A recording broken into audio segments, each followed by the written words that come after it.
हमारी संस्कृति, हमारे संस्कार सदा रहें हमारे साथ। सब्सक्राइब करें तिलक।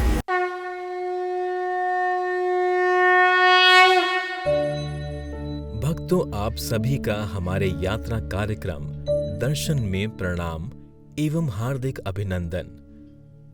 हमारा भारत देश अपनी संस्कृति, विभिन्न प्रकार के रीति रिवाजों, त्योहारों तथा यहाँ के ऐतिहासिक एवं धार्मिक स्थलों की वजह से पूरे विश्व में सर्वोपरि रहा है। यहाँ के धार्मिक एवं पौराणिक स्थलों के दर्शन करने सिर्फ भारत से ही नहीं अपितु पूरे विश्व के कोने कोने से लोग आते हैं।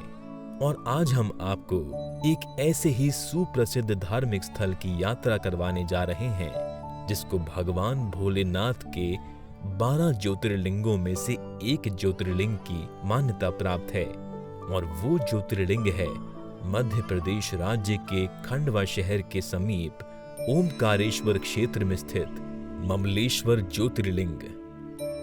भक्तों, ओमकारेश्वर ममलेश्वर ज्योतिर्लिंग तीर्थ के साथ साथ यहाँ बहने वाली नर्मदा जी का भी विशेष महत्व है।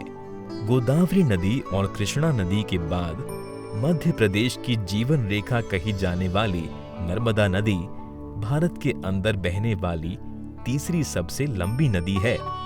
पौराणिक कथाओं के अनुसार नर्मदा नदी की उत्पत्ति भगवान भोलेनाथ द्वारा अमरकंटक के मैकल पर्वत से हुई।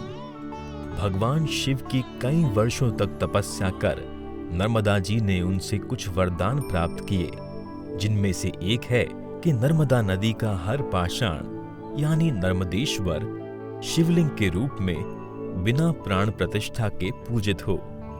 इसलिए विश्व के लगभग हर शिव मंदिर में इसी दिव्य नर्मदा नदी के नर्मदेश्वर शिवलिंग विराजमान है। नर्मदा नदी, माँ नर्मदा नदी अमरकंटक से आ रही है। अमरकंटक से आते ही यहाँ पर नर्मदा जी जैसे जैसे आगे बढ़ती उनका विकराल रूप होता गया है और समुद्र में गुजरात में जाके विराजमान है।